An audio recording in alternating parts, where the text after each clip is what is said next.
The broadcast is now starting. All attendees are in listen-only mode. Very good morning, everyone. This is Manish from Embassy of India in Berlin, and I would like to welcome you all to our webinar on recent incentives announced by Government of India for foreign investors. The Government of India is taking efforts to further enhance India's manufacturing capabilities and enhance exports. So this webinar will focus on recently announced production-linked investment in scheme by Government of India for the foreign companies to start investing in the core sectors in India and encourage local companies to set up or expand manufacturing units in the country. The scheme will provide great incentives for manufacturers and help India move towards the objective of self-reliant India. It will also encourage critical sunrise sectors by ensuring necessary support from the government, in addition to creating jobs and linking India to the global value chain. The webinar to explain concept of production-linked schemes, sectors covered will also include disbursement process, key conditions, and new announcements from government. To explain these key incentives, we have our knowledge partner EAC and also our National Investment Facilitation Agency, Invest India. Before moving forward and handing over to our first speaker, I would like to briefly introduce MIIM program to all. It is a platform that integrates wide range of support services which German Mittelstand companies and family-owned enterprises can avail for entering the Indian market. And it was started in 2015 together with in the presence of Prime Minister Modi and Chancellor Merkel. Our program combines services rendered by government agencies and the private sector. We provide on-demand market entry support services with the additional benefits of special workshops, networking, information exchange, and more for participating companies in terms of webinars and time-to-time regular publications on schemes announced by, or in schemes and policy initiatives announced by the Government of India. Under this program, we have several program partners. You're already aware, our MIIM Knowledge partner, EAC Consulting. Then we have tax and legal partner, Chetan and Co, Rotterdam partner. We have banking partners, in Deutsche Bank, State Bank of India, and KfW-DEG. We also have Chamber of Commerce partner, that is Indo-German Chamber of Commerce. Technology partner is Gita, and we have several state facilitation partners and also Invest India as a national investment facilitation partner. In order to give you a brief overview of where we stand today under MIIM, so currently we have 148 Mittelstand companies and currently facilitating investments of around 1.4 billion euros, and under which the actually implemented investment includes 423 million euros. So with that, I would like to thank you everyone once again for attending our webinar, and I hope you have a informative session. And with that, I will hand over to Chetan. Thank you so much. Thank you, Manish, for the brief introduction of MIIM and welcoming the audience. Now, ladies and gentlemen, we have our first speaker from EAC Consulting, Mr. Chetan Barapatre. He is a senior consultant with EAC, having 11 years of industry and consulting experience with focus on the industrial sector. Over the period of time, he has garnered cross-functional expertise in business advisory domain, facilitating clients to make informed business decisions across business planning, divestment, diversification, value chain assessment, and strategic sourcing, among the areas integral to business workings. Chetan has supported clients from developed countries to developing countries, including India and Southeast Asian economies, and he is also assisting clients to understand the PLI schemes in India to get the advantage of these schemes to consider during their entry and expansion plans in India. So over to you, Chetan. Yeah. So good morning to all the audience, and thank you, Chetan, for giving me this platform. Today, I'm going to present an overview of the production-linked incentive scheme, the overall concept, and then we'll go into some details regarding what the concept entails, the different processes, as well as the key components of the scheme. Yeah. So starting with the first area, just understanding the basic definition. Production-linked incentive in itself, explains that the scheme is linked to the overall production or sales that the company will produce. This scheme was first introduced in India in this year, 2020, with the announcements coming in first in April for 2 sectors, and now it has been expanded over to 10 sectors overall. The overall incentives here are financial incentives that are offered to eligible companies manufacturing their products in India, and the calculation of incentives, as a concept, would work across the overall production or the sales that the company does, calculated from a base year that's assigned by the government. Now, the major objective of the scheme to understand here is the idea to make India a global manufacturing destination by attracting investments from Indian as well as international companies in these strategic target segments, the industry sectors, and also enhance the capabilities within India to achieve size, scale, and be competitive worldwide, to be a part of the global supply chain and boost exports from India to the global markets. Like I said, the scheme outlay has been announced in 2 phases. We had one announcement in April and a recent announcement in November, with a total outlay of 22.7 billion euros till now, covering around 10 key sectors. Now, when we are saying 10 key sectors, it's imperative to understand what these sectors are and what was the basis of the selection, right? So when we are talking about bringing in investments, through PLI scheme, when a company sets up looking at the advantages of the incentive scheme, it would trigger a chain of investments across the value chain, from the finished products to the intermediate products, right across to the raw materials. This would eventually lead the sector into investment-led growth cycle. Another major point is to attract investments in core and new technologies, which are the upcoming sectors or the sunrise sectors. For example, advanced battery cells and solar PV modules, and also to make the domestic manufacturing competent and efficient enough through achieving economies of scale and being competitive to compete in the global markets. And of course, this in the end leads to job creation across the industry value sector. Now, given these intentions of the government, the key industry segments which have been chosen are in line with creating maximum benefit from these sectors. So some of the sectors here that we see can be clubbed into 3 major categories.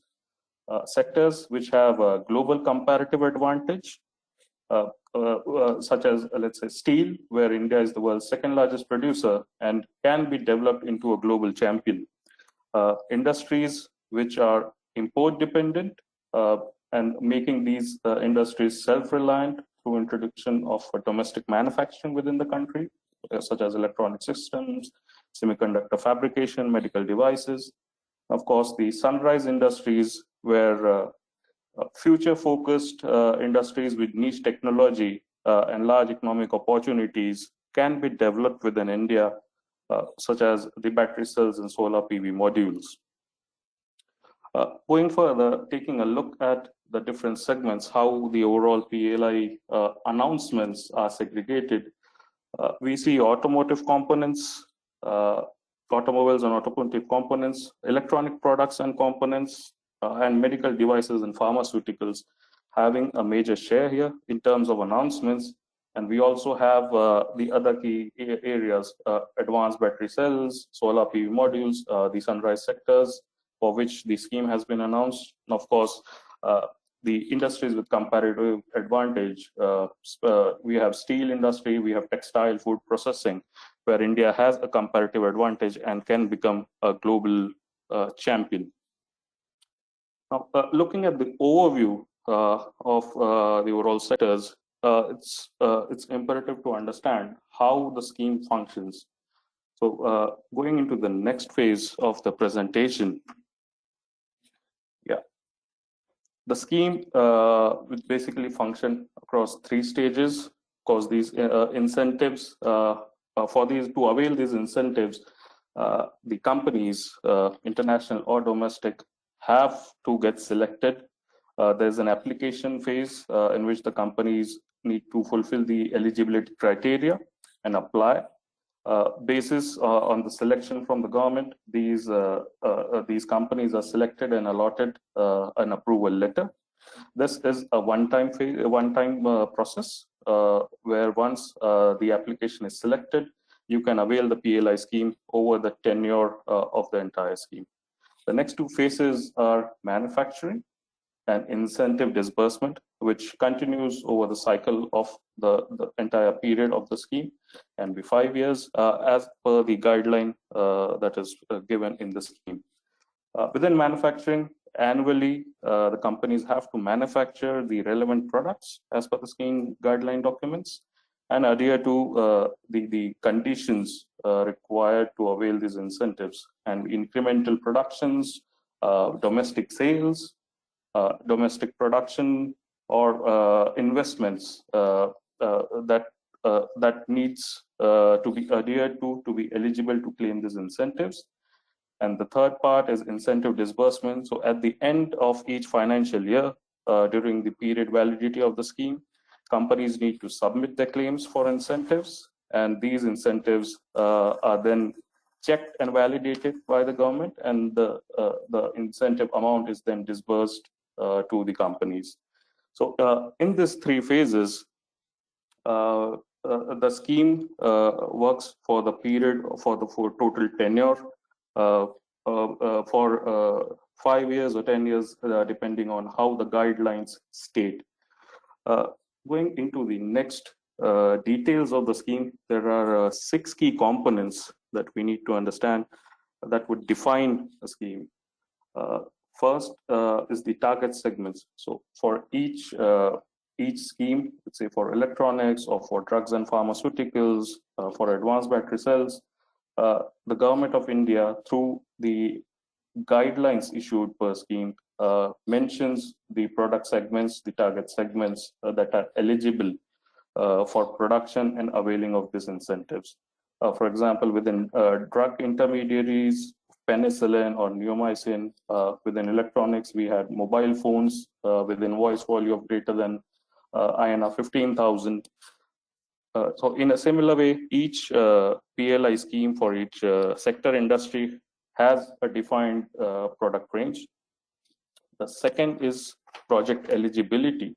So these are basic conditions for a project to be eligible for production-linked incentive benefits.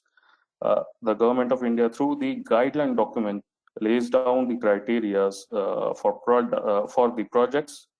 Can be manufacturing wise for if it's applicable for a new greenfield project, or can be done by an existing facility as well. What are the minimum or maximum plant capacity sizes, the domestic value add percentages, the incentive, the investment size that's required in this project, and similar. The third major criteria we come across is the base year. This basically indicates your year 0 over which the policy takes into consideration the overall production, sales, or investments.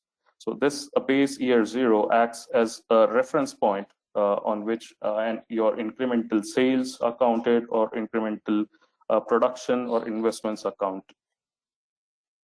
The fourth major component is the incentives itself.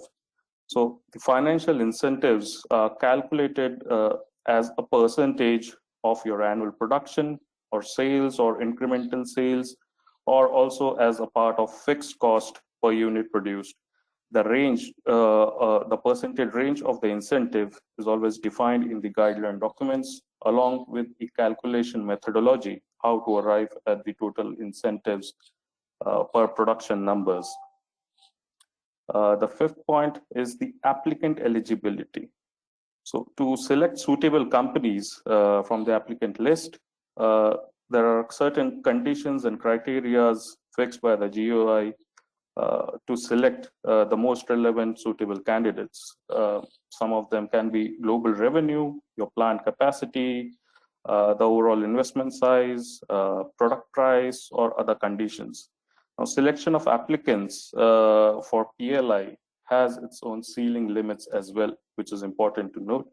So the number of applicants may be more, but the government always has a ceiling limit to select the number of applicants, which are prioritized basis global revenue or investments or other conditions. And finally, we have the scheme validity period.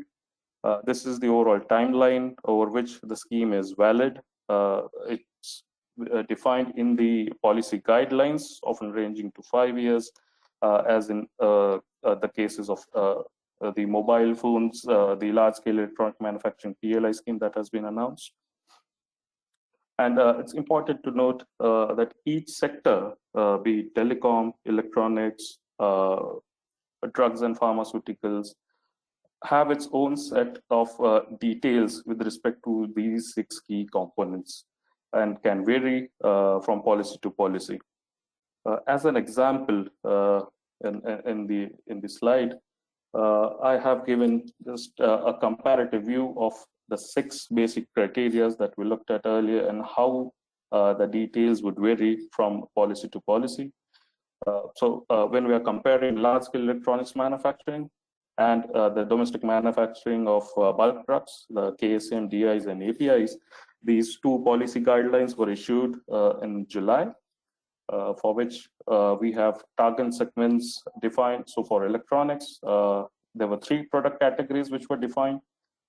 Mobile phones or cell phones having an invoice value of greater than 15,000 INR.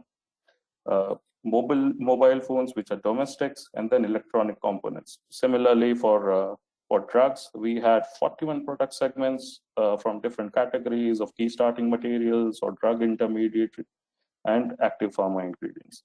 Similarly, for project eligibility, there were conditions within electronics where the cumulative investment size required over a period of 4 years was defined for each product category. But the scheme was open for greenfield or new, and as well as existing projects. Similarly, when we look at domestic manufacturing for drugs, the scheme is applicable for greenfield projects. It has annual production capacity defined per product, as well as a minimum committed investment period per product that is defined, along with the condition of domestic value add in some of these products. Base year for these 2 policies were considered as financial year 1920.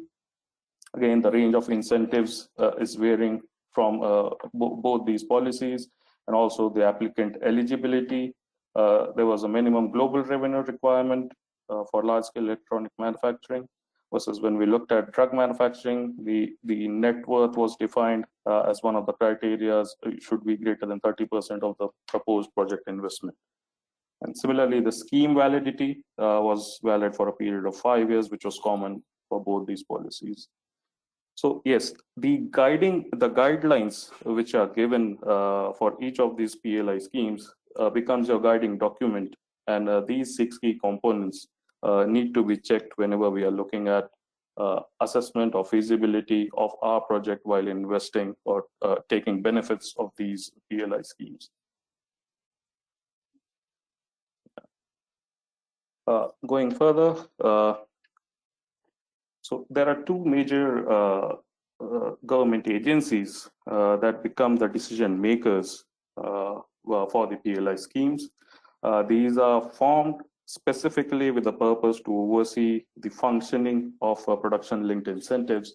We have the Empowered Committee that becomes the Apex Committee that comprises of key officials from different government departments who make the decisions on application selection, incentive disbursement approvals. And then we have a second agency that is the major interface between the relevant ministry and the Empower Committee, as well as with the applicants. This is the Project Management Agency. It's responsible for processing of the different applications and also taking up different responsibilities of implementation and managerial support.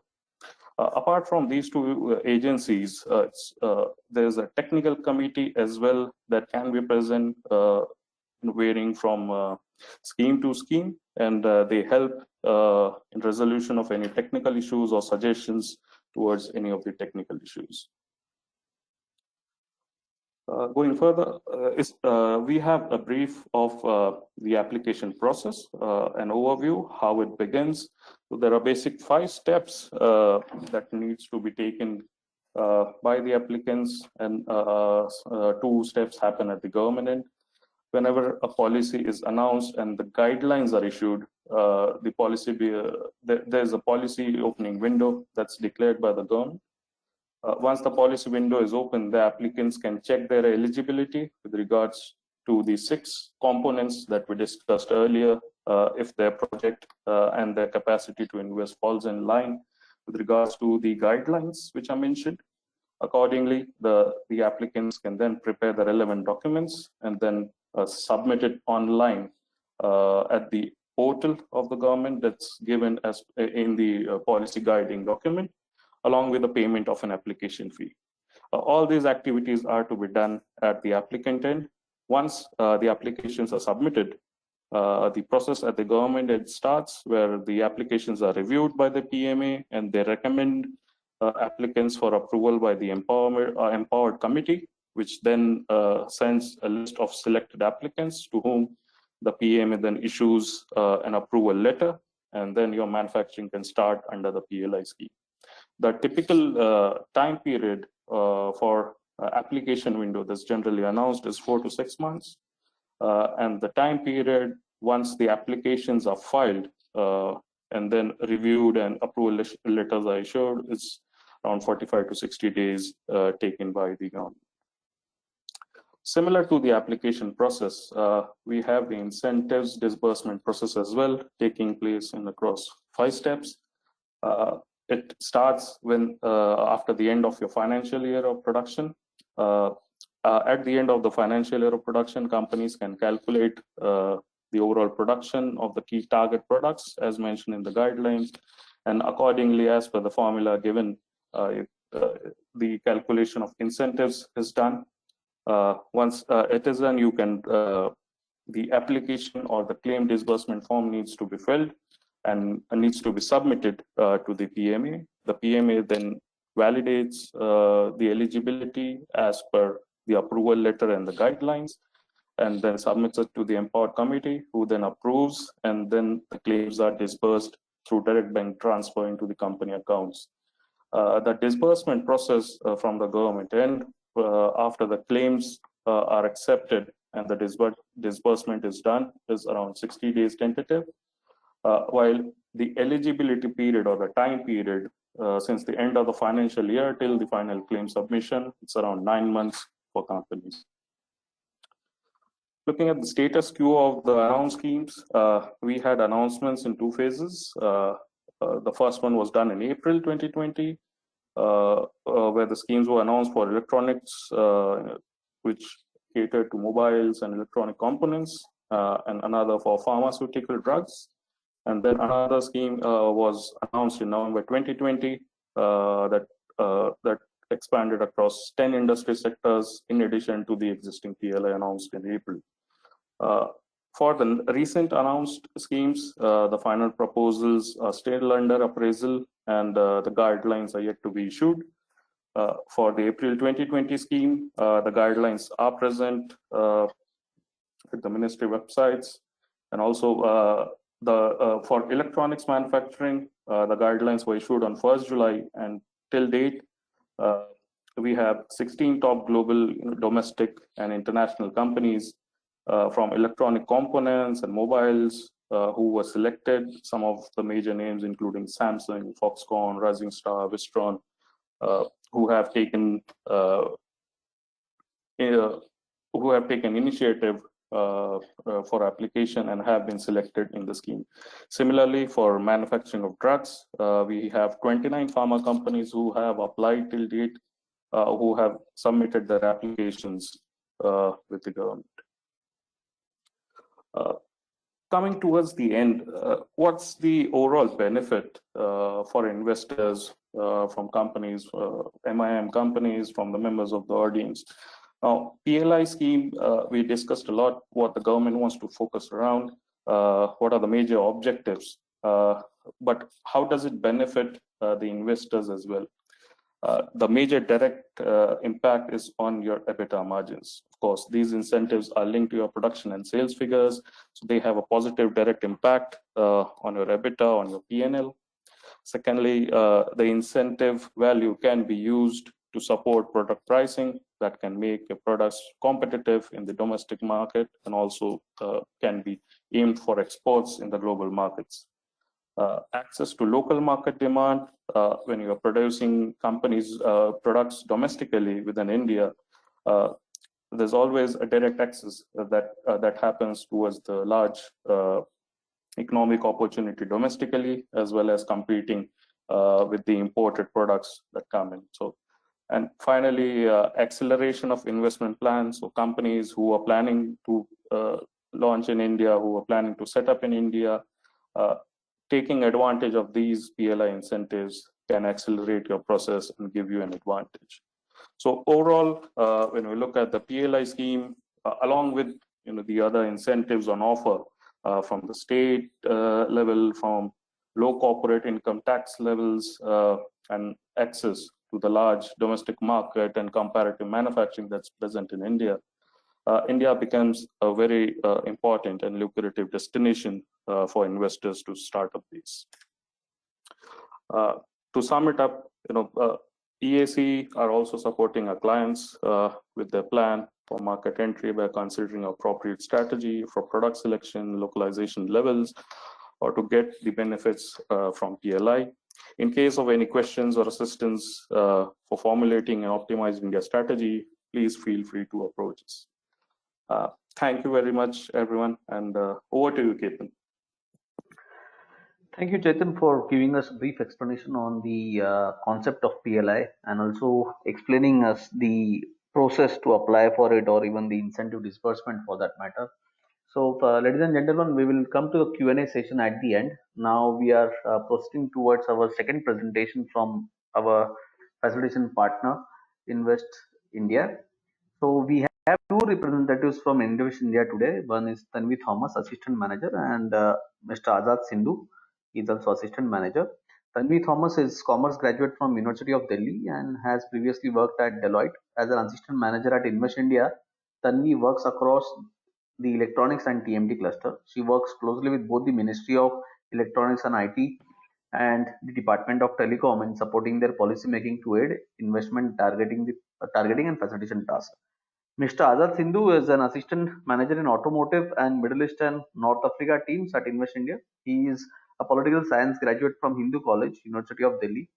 At Invest India, he also supporting the project development cell at the Department of Heavy Industry. The DHI PDC is tasked with promoting and facilitating investments as well as conducting issue resolution in automotive sector, electric mobility and capital goods sector.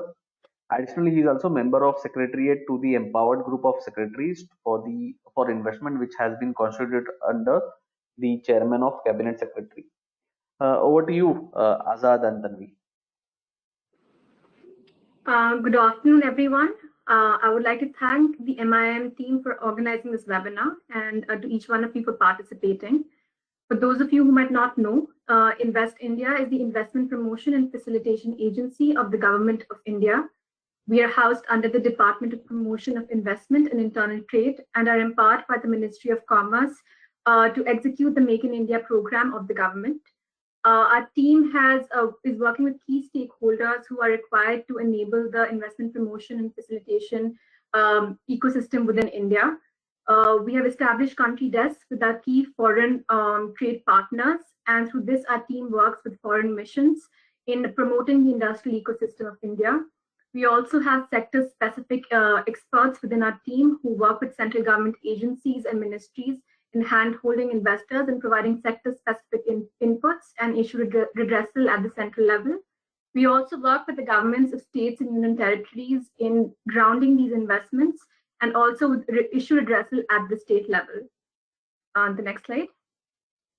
So as mentioned, Invest India also has a desk with Germany, where we execute key bilateral initiatives like the Indo-German fast track mechanism, through which we expedite issue redressal for key German companies, the MIIM program, through which we facilitate Mittelstand companies, and also the GINSEP program, through which we promote collaborative efforts between the startup ecosystems of both the countries.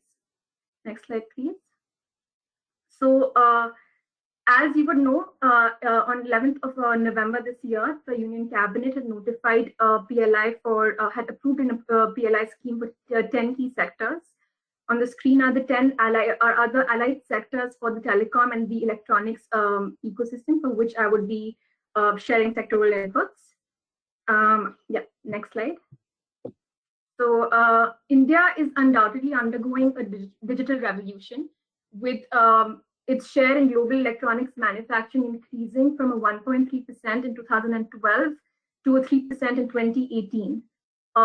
The ESDM sector within India currently constitutes 2.5% of the GDP and employs over 13 million people directly and indirectly. As you can see, as of 2018-19, the value of the ESDM sector in India was around 120 billion US dollars, of which IT hardware in itself was 8.4 billion. India also has the potential to scale up its cumulative laptop and tablet manufacturing capacity to $100 billion by 2025. Next slide, please. So in the recent years, we have seen global majors across the value chain setting up facilities in the key industrial states. This essentially includes your NCR, Karnataka, Telangana, Tamil Nadu, and Andhra Pradesh, and also Maharashtra. So these global players have been key in developing the local electronics ecosystem of the country. This year in itself, we've seen key OEMs such as Wistron, Pegatron, and Foxconn commit around over 900 million in investment as contract manufacturers for Apple. The state governments have been key in facilitating these companies by providing specialized incentive policies for electronic manufacturers, and also investing in the industrial infrastructure and human resources required to support this sector. Next slide, please. So at the central level for electronics manufacturers, the incentives are bucketed into two categories, either they're production linked or capital expenditure linked. As you may know, the Ministry of Electronics and Information Technology has successfully launched its PLI for mobile phones and electronic components. And we're happy to share with you that all the product categories which were notified have been subscribed and seen our active participation from global and domestic electronics manufacturers. Similarly, essentially the production-linked incentives were modeled to provide incentives based on for notified product categories based on the fulfillment of annual investment and project targets. These investment targets, as mentioned earlier, were essentially the cumulative minimum investment threshold that the company needs to annually invest, and the production targets were essentially the net incremental sale of goods manufactured, not traded. The incentive was to be calculated as a certain percentage of this net revenue and was to be then capped at a certain threshold decided by the ministry. So the IT hardware PLI that has been introduced has been modeled around a similar structure. The idea to introduce this PLI was to essentially address the disability of the electronics ecosystem with other competitive economies. Also, IT hardware is a part of the ITA1 agreement, thereby drawing zero duty. Hence, about 80% of these products are still being imported. So to further address this disability, the PLI for IT hardware has also been introduced as with an outlay of around 5,000 crore rupees for product categories such as some semiconductor fab, display fab, laptop, notebooks, servers, IoT devices, and specified computer hardware. Moving on, so there's also capital expenditure linked incentives. This has been introduced as the scheme for promotion of manufacturing of electronic components and semiconductors, the SPECS scheme. It is in continuation to the MSID scheme and essentially provides 25% incentive on the capital expenditure, which is calculated as the sum total of investment in equipment, plant, and machinery transfer of technology, and R&D. This is reimbursed over a period of 8 years. This scheme was introduced to essentially target not finished goods, but the component ecosystem, with product segments such as active and passive components, semiconductors, ATMP, and some specialized sub-assemblies also involved. Next slide, please. So as you can see, the government of India in itself this year launched 3 schemes with a total outlay of about $6.5 billion US dollars. The idea here was essentially to not only develop the electronic manufacturing ecosystem through capital expenditure and production-linked incentives, but it also introduced a third policy called the EMC 2.0, which essentially incentivizes the establishment of certain industry-specific facilities such as CFCs, industrial sheds, and plug-and-play facilities. The idea is to aggregate the suppliers and drive down the operation costs, further sort of augmenting the domestic production capacity within India. Next slide, please. So the government of India has also provided additional incentives for research and development within the country. These range from income tax exemptions to the duty exemptions, also sponsored research and accelerated depreciation. Next slide, please. So the government of India, as you can see through the slide, has managed to incentivize each and every end of the value chain, right from the components to the sub-assemblies, altogether to the finished goods through its CapEx and production-linked incentives, essentially your specs and your PLI schemes. Moreover, over and above this, we also have incentives from state governments on CapEx ranging from 15 to 25%, with other incentives including power tax reimbursement and land cost subsidization. So the idea behind this incentive on incentive structure was essentially to create a cascading effect which would essentially significantly drive down this production disability that we have with our competing economies by lowering the production costs, and essentially doing this by localizing certain supply chains that would systematically then increase the domestic production capacity to not only meet the growing demand for these products within India, but also tap into the export potential of these product segments. So on that note, the government of India also this year introduced a scheme called the remission of duties and taxes on export, for which electronics manufacturers are eligible, which essentially has created a mechanism that allows the reimbursement and refund of certain taxes, levies, and duties, which are not covered under other central schemes and state-level schemes. So holistically speaking, the government of India has ensured that over the years, it sort of provides enough incentives that can strategically incentivize each and every part of the value chain while promoting increase in domestic production capacity. We should also note that these efforts by the government of India to support the electronics manufacturing ecosystem within India has also seen the telecom industry as a significant benefactor, only due to the significant overlap between the supply chains of electronic manufacturers and telecom manufacturers. Next slide, please. So on that note, the telecom industry within India is the second largest in the world, with about 1.16 billion unique mobile subscribers. Within the last few years, we've seen a significant growth within this industry, which has been primarily driven through certain demand drivers, essentially, which are affordable tariffs. So India has about 40 times cheaper tariffs than the world average per unit data consumed. We've also been able to provide greater access to technology. This has been through the efforts to localize supply chains, which is further validated by the fact that the teledensity within India has been increasing over the years, especially within the rural areas. Also, India has now emerged as the second largest manufacturing hub for smartphones in the world. Also, the increase in 3G and 4G coverage has led to India having the second highest number of internet subscribers in the world, with at about 640 million at the end of 2020. Also, with the 5G rollout on the anvil, we can only see these numbers increase. It's also important to note that the government of India has been a key stakeholder, especially in a strategic sector such as telecom, by allowing 100% FDI within the sector and 49% for the automatic route. The Department of Telecom, which is the nodal agency for this sector, has also aggregated efforts to accelerate the growth of this sector by introducing the National Digital Communications Policy in 2018.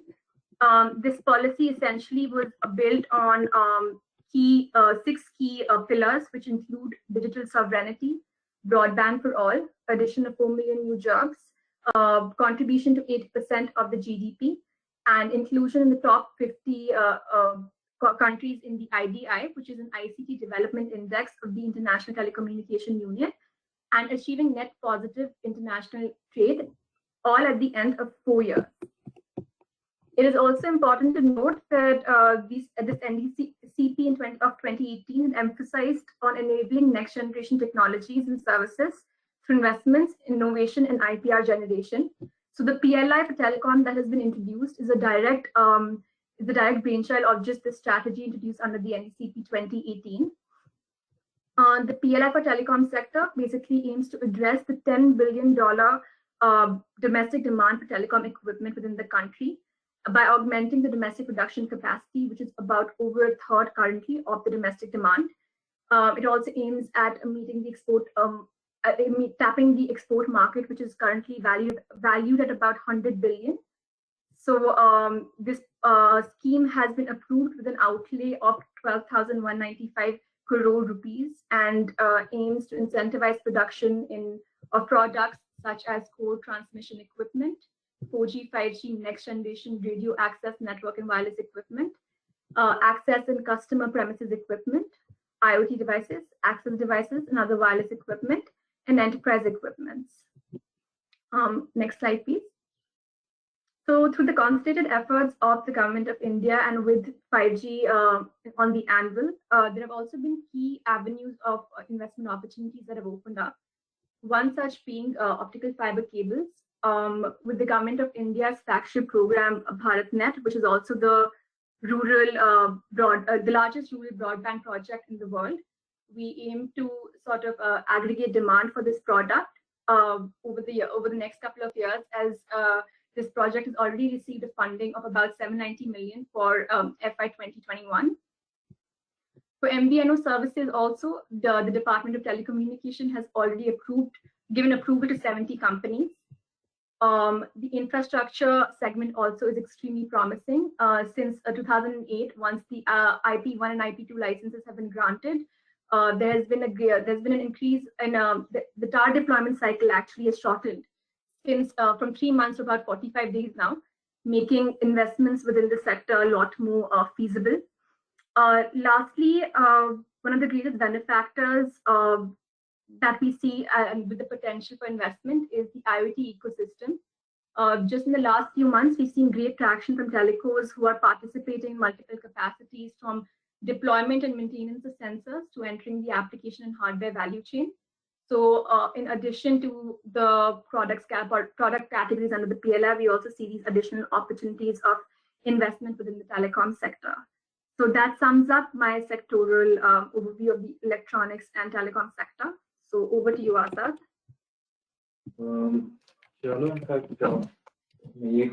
Yeah. Thank you, Tanvi. I hope I'm audible.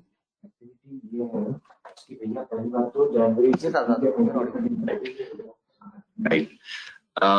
Thank you, everyone. Thank you, EAC Consulting. Thank you, Tanvi, for that overview as well. Now, just coming on to a couple of our focus sectors for this webinar presentation.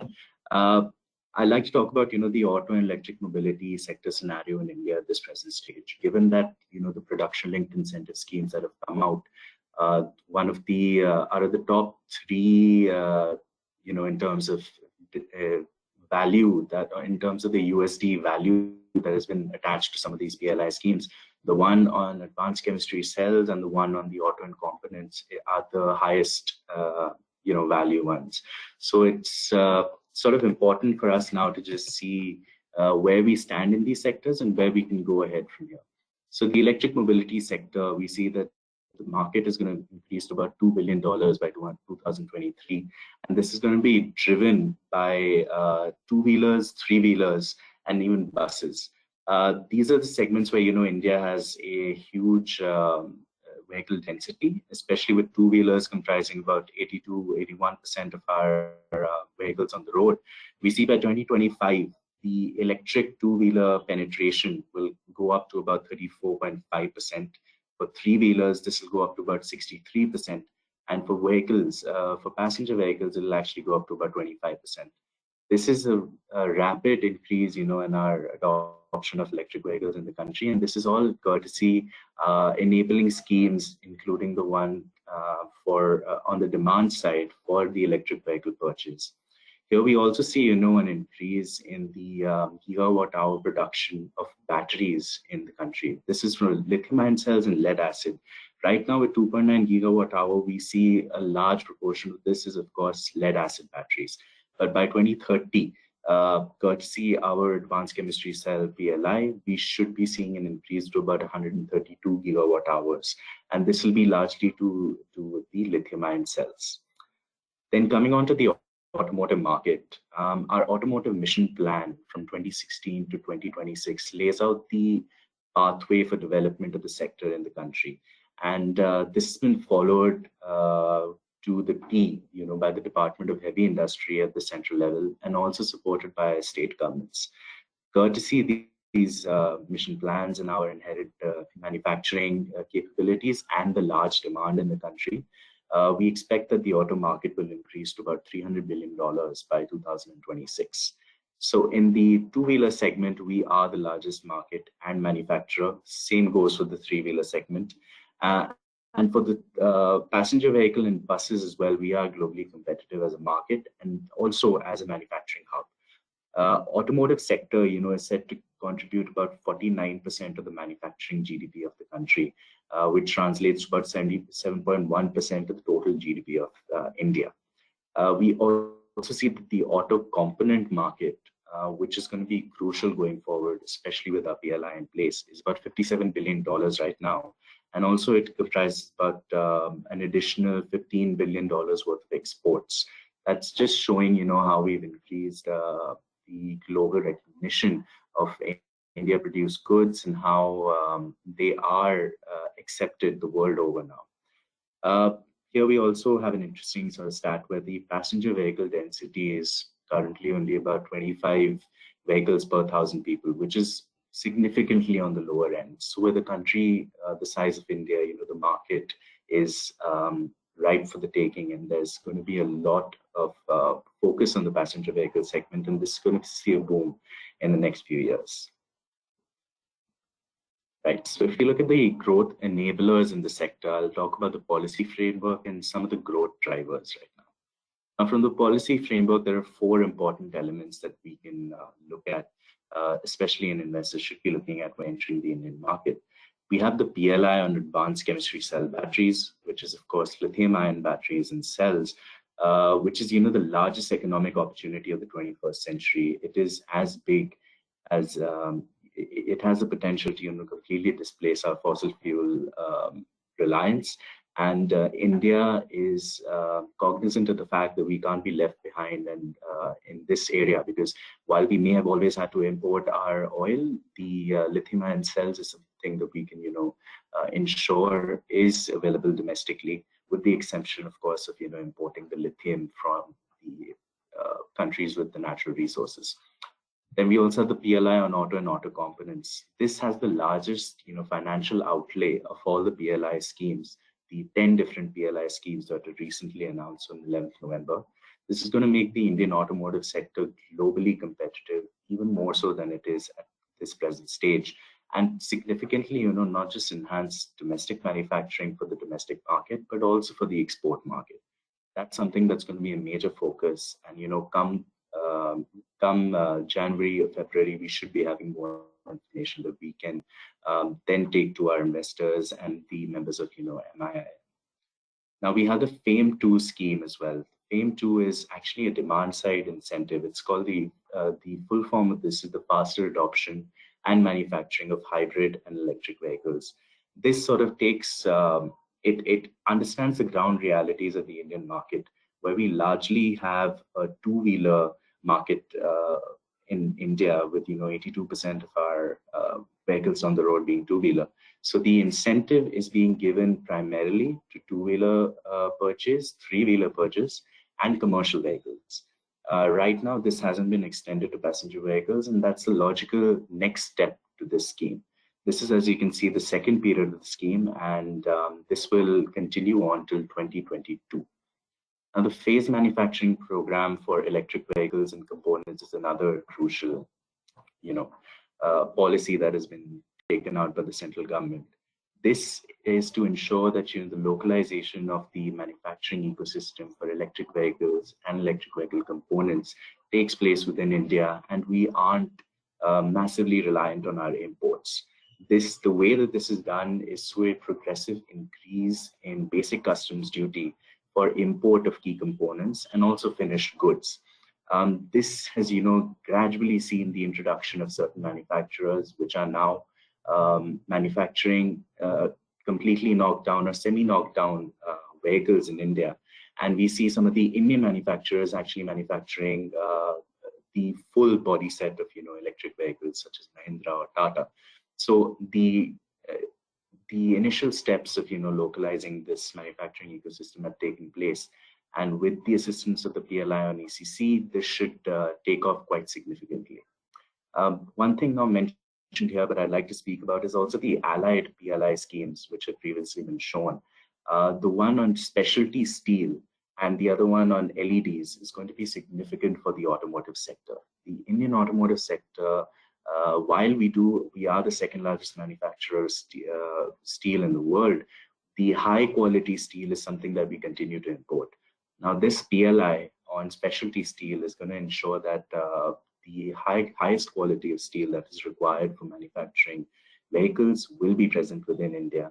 And secondly, also the PLI on LEDs is going to be significant because we are 100% reliant on imports for LED components at present, and that's what goes into every single headlight of the car.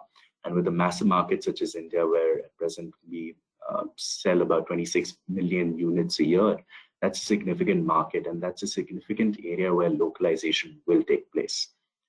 I'll just briefly talk about one specific growth driver over here, the empowered group of secretaries and project development cells that have been created. Now, all of these activities, the PLIs, the investment promotion, facilitation that we presently undertake as Invest India, it all goes hand in hand with our project development cells.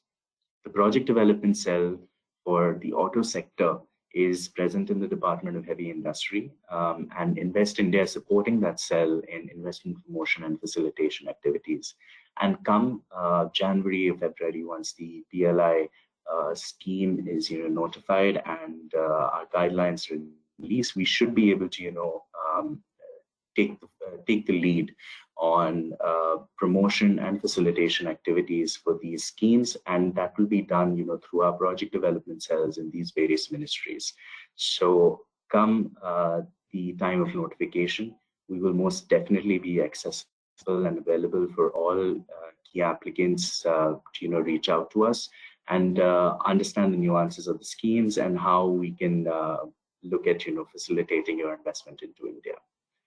Similarly, there's also a couple of labor law reforms that have taken place, which has made the compliance burden for employers significantly reduced, and also while ensuring, of course, fair treatment of our employees.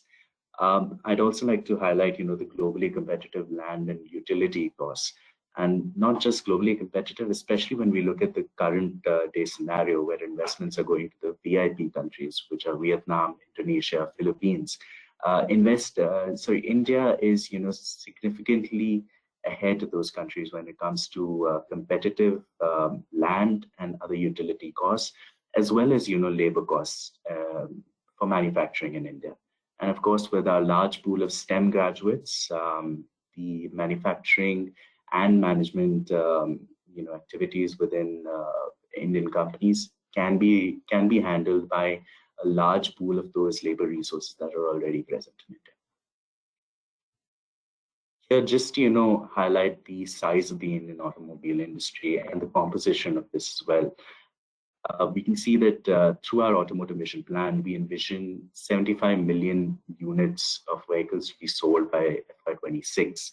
While last year was a slightly down year when it came to automotive sector demand, this year, even during COVID, we've already achieved overall in the Indian economy, we've already achieved export numbers equivalent to last year.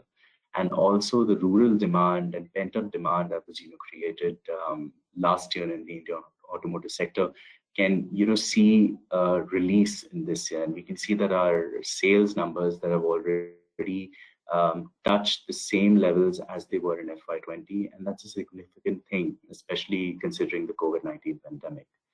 And here we can obviously see our composition is largely skewed towards two-wheelers, and that's how it may remain for the longest time.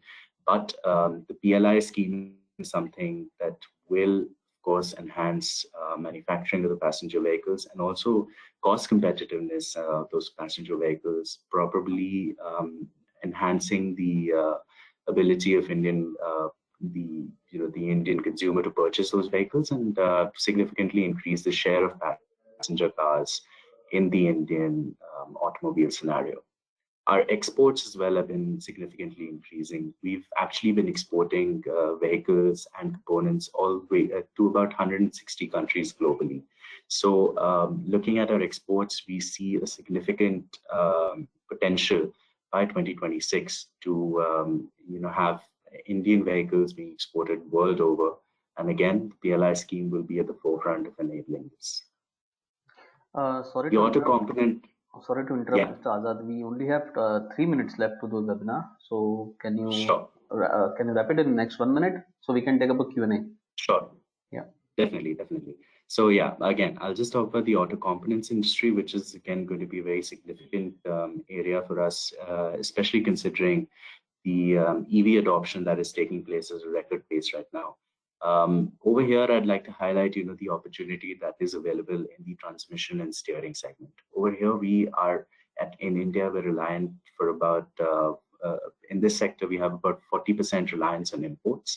And that is one segment where the German manufacturers can definitely take advantage and cater to the domestic market, something which is being, propelled by the Atmanirbhar Bharat or the self-reliant India schemes that are in place at present. And again, I'd just like to show you a brief overview of the Indian automotive manufacturing hubs in the country. These Gujarat, Madhya Pradesh, Maharashtra, Karnataka, all of these states are the major contributors to Indian GDP, and these of course are states from where the access to export markets is also quite convenient. And we see that each of these states have very competitive industrial policies giving great incentives to manufacturers. Especially states like Gujarat and Tamil Nadu and even Karnataka at this stage, these states are also, incentivizing companies to relocate from China and other locations, to set up facilities in India, for which they're giving enhanced incentives. So I just conclude my presentation over here. Thank you so much, everyone, for listening and joining this webinar. Over to you, Chetan. Thank you, Azad.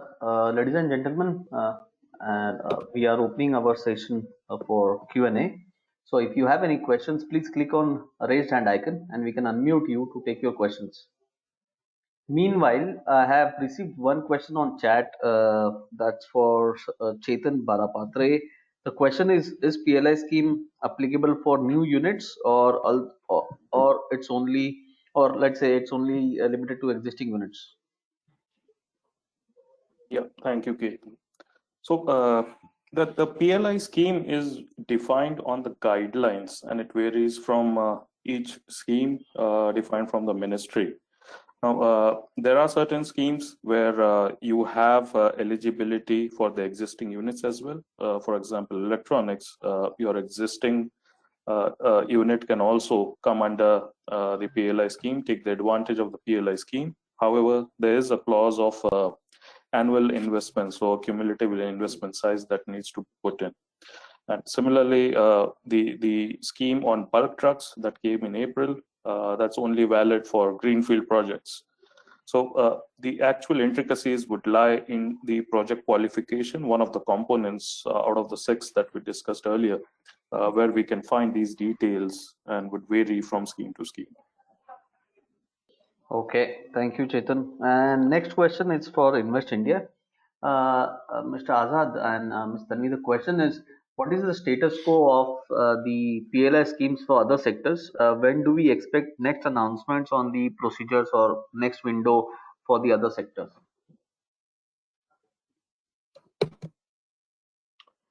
Yeah, and if I can take this. So the PLI schemes, they've just been announced back on 11th November. Right now, the timelines that have been stipulated are at present not been declared, but we can expect that there would be movement in these schemes in the next couple of months. And once there is, through our integrated network with the ministries and how Invest India is placed with those ministries, we would be aware as soon as they are out, and we should be able to, begin facilitating applications and other investment related queries thanks to these PLIs as soon as they are out. So while we cannot give you an exact timeline, but as soon as the schemes are notified and the guidelines are released, we should be able to begin our facilitation activities in earnest. Okay, thank you for the clarification, Azad. So I don't see any raised hand. Okay, there is one question coming in from Mr. Ramakumar. Mr. Ramakumar, I have unmuted you, so you can ask your question. Yeah, very good afternoon to everyone. I'm Ram Kumar. I'm working in a in a sector of coir manufacturing. So I'm from Germany. I'm living in Germany for the last 10, 12 years, and I'm importing coir for the growing medium for Europe. I would like to know if PLI scheme is also applicable for this sector of coir manufacturing.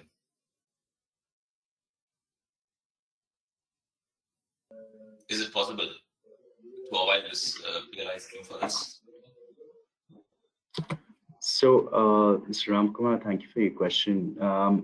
As far as I'm aware, right now the manufacturing, the PLI scheme, I'd like to feign that I'm not entirely clear about what coir would be, but if it's related to the textiles area, it is there for man-made fibers. Presently, I'm not too sure if coir would be covered, but we'd be happy to go and check upon this. But I would suggest waiting for the official schemes to be notified in the next couple of months to understand whether that specific product would be covered. Yeah, because there is a huge demand for this coir for the greenhouse growing, new agricultural methods, and in India also many corporate companies are investing in this.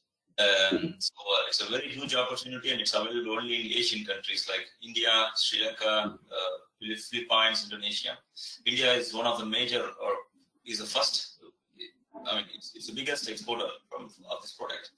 And I know there are a few European companies, Europeans who have their 100% FDI invested in and doing this further. But thinking about the future, this has a very good market worldwide. No, definitely, sir. The MSME industry in India is quite significant, and of course, we have the coir board also in India. So while we cannot say right now for sure whether it would be covered under PLI, but the opportunity in India for MSMEs especially, and coir being such an industry which is largely run by MSMEs, the incentives that can be offered are quite significant, both from the central level and the state level. And we'd be happy to connect you to our relevant team to help facilitate any discussions over there. Okay, means you will put me, or I will get an email or connection to the relevant person, right? Sure, yeah, definitely. Through Chetan, we should be able to connect. Thank you. Thank you. Thank you. Next question is coming from Dr. Dig. So, Dr. Dig, I have unmuted you. Can you ask a question? He has also sent it on chat. He's asking, is the PLI scheme also covering the chemical industry?